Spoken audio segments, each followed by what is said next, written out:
आज आप सभी तपस्वी कुमार कुमारियों ने, राजयोगियों ने ये शुभ भावना, शुभ संकल्प रखा है कि मीठे बाबा की जो प्रेरणाएं है उसको हम सभी साकार रूप देवे, प्रैक्टिकल मिला। बाबा कहते हैं तुम बच्चों को ही ये अभ्यास करना है, जो सहज भी है तो मेहनत भी है। इसी अभ्यास, तपस्या के अभ्यास से ही तुम बच्चे स्वयं भी कर्मातीत बनेंगे, मायाजीत बनेंगे और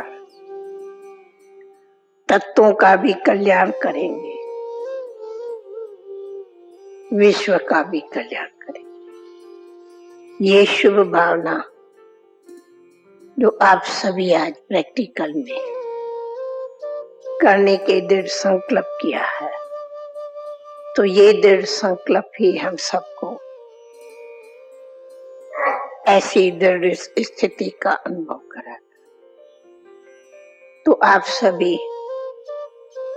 इस रुद्र ज्ञान यज्ञ के अंदर जो मीठे बाप दादा के संग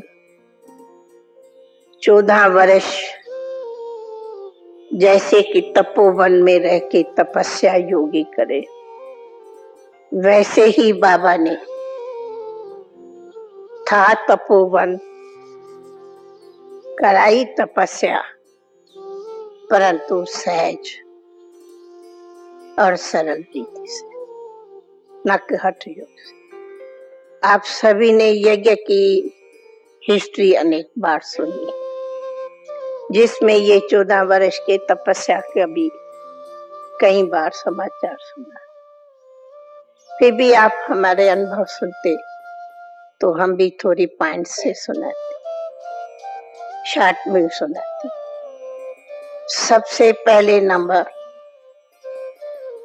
जब हम अपने इस यज्ञ स्थापना के बीच जो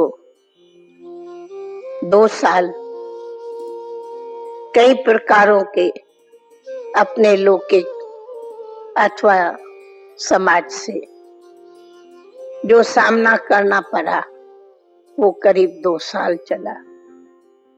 जिस 2 साल के अंदर जितना ही वे लोग हम लोग को बहुत सामना करने के लिए आते थे, उतना ही हम सभी निर्भय कहो, शिव शक्ति कहो, दृढ़ संकल्प कहो, निश्चय बुद्धि विजंती, और उतना ही प्यारे बाप दादा के साथ अटूट लगन बढ़ती गई। और जिस मस्ती के कारण सारी पुरानी दुनिया अथवा पुराने संबंधी लौकिक आज से प्रैक्टिकली बेहद का वैराग होने के कारण सारा जो भी संबंध था वो टूट गया। अभी तो बाबा कॉन्ट्रास्ट में कहते, बच्चे देश है, दे के सब संबंध भूलो, और आप भूलने की कोशिश करते। पर हमारे अनुभव में हमने भूलने की कोशिश नहीं की, पर भूल ही गए। लौकिक क्या होता ऐसे भूल गए जैसे कि हम नए जन्म में आ गए। और बेहद के वैराग के कारण और साथ में मस्ती होने के कारण न कोई ममता, न मोह, न आसक्ति। मेरा ख्याल है कि जैसे सब कुछ बाबा के गोद में आने से सब कुछ जैसे दिली दिल से त्याग हो गया। अभी तो कहना होता पवित्र बनना है, पर हमें ये अनुभव है जैसे कि हम आई ऊपर से पवित्र आत्मा है।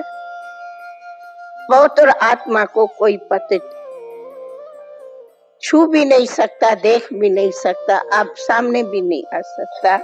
ये हमारा नशा था, और ये ऐसा दृढ़ नशा था जो किसी की ताकत नहीं होती थी जो कोई वार भी कर सके। अभी बाबा कहते भाई भाई की दृष्टि रखो, पर हम समझते हमारी उस टाइम में दृष्टि, वृत्ति, स्मृति थी ही ये कि हम सभी भाई भाई। हाँ, उस समय ये ज्ञान था कि ब्रह्म ब्रह्म, अहम ब्रह्म। ये ज्ञान अभी पीछे आया है कि हमें आत्मा हूँ, परमात्मा हूँ, ड्रामा है। उस टाइम ये ज्ञान नहीं था, पर ये जरूर नशा था, अहम ब्रह्म तत्वम ब्रह्म। तो बस दूसरा न देह देखना है, न देहधारी देखना। तो बाकी हो गए कौन? मैं आत्मा। एक तो ये बात बहुत जोर से हमारे को मस्ती रहती थी, इसीलिए न कोई व्यर्थ संकल्प चलना, न कहा व्यर्थ बुद्धि जावे, न हमारा व्यर्थ समय जाता था। अगर रात को सोते नींद में तो भी ऐसे लगता था कि हम आत्मा उड़ गई। अगर सवेरे उठते थे तो भी लगते थे कि हम बहुत निमित्त मात्र हाथों से काम करते, भोजन करते, परंतु चरी हुई मस्ती। ऐसे भी नहीं कि ध्यान में रहते थे, परंतु साथ साथ मस्ती ऐसी थी जैसे कि हम सब बहुत नशे में। तो पहला तो सबसे तपस्या का मूल कारण था, एक तो बेहद का वैराग था, दूसरा निश्चय था, तीसरा बाबा से बहुत बहुत बहुत लगन, जिसका शब्दों में वर्णन।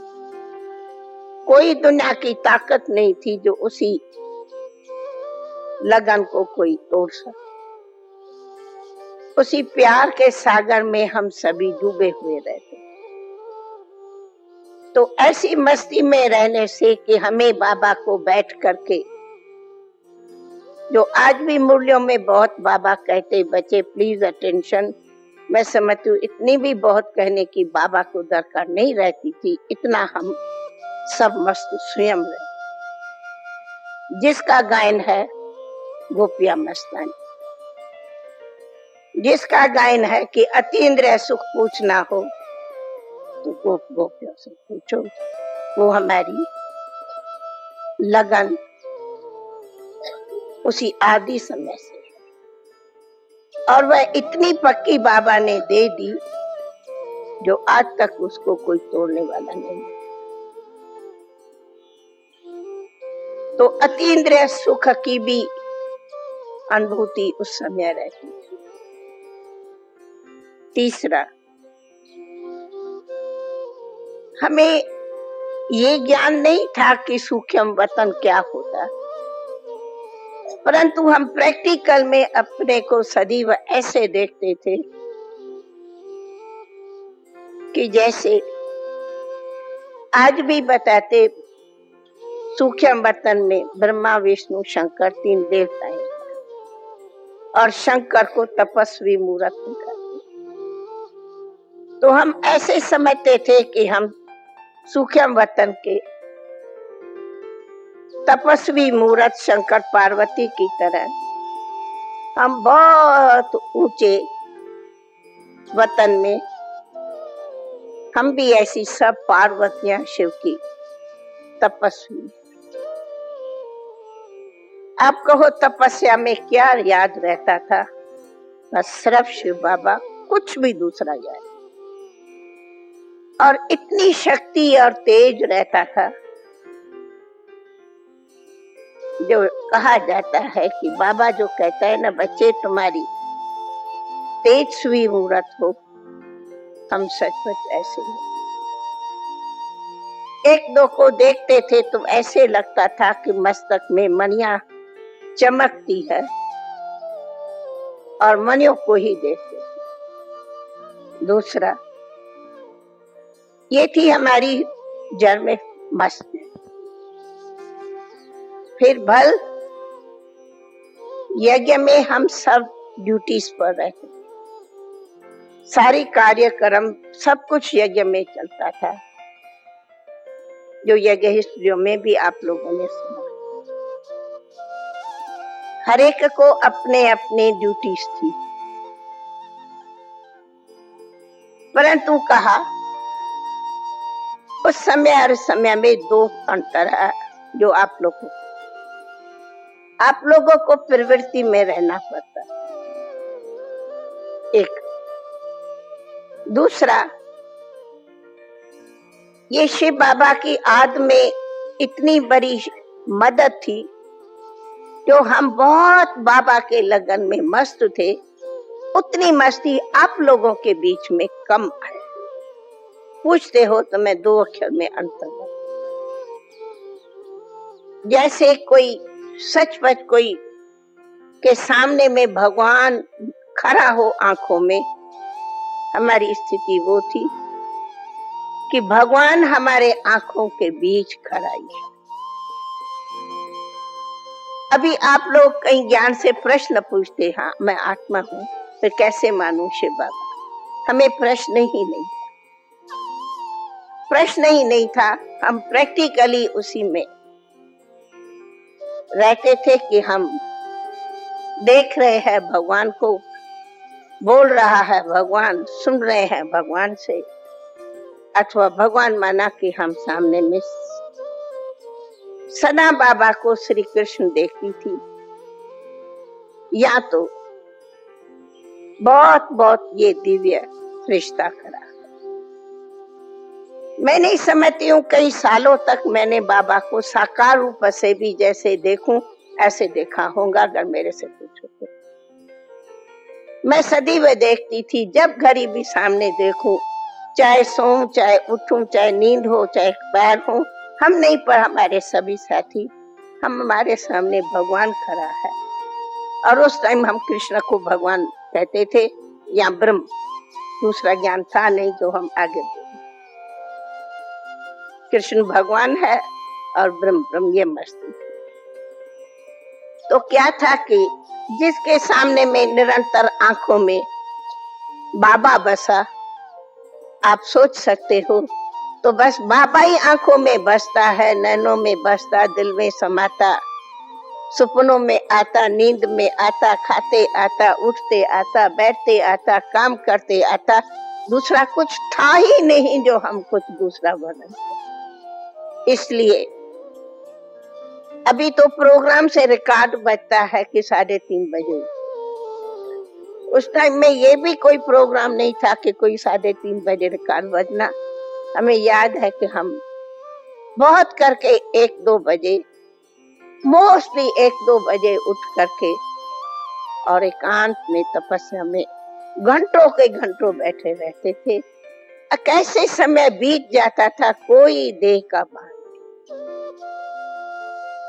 कहा जैसे तपस्वी तपस्या में मस्त रहते, वैसे हम बिल्कुल बाबा के वतन में मस्त।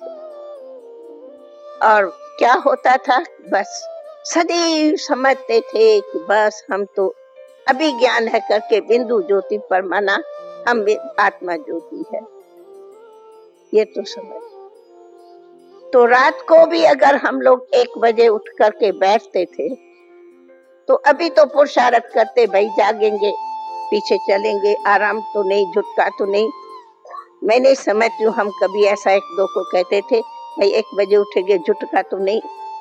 ये भाषा ही नहीं हमारे पास थी। ये भाषा अभी हमें एक दूसरे को कहनी पड़ती, भाई ठीक आराम करो, झुटका न खाओ, उठो बैठो। झुटका आएगा सवाल ही नहीं था, क्योंकि आता ही नहीं था, जो आएगा कैसे। तो ये था हमारे उस मस्ती की समय।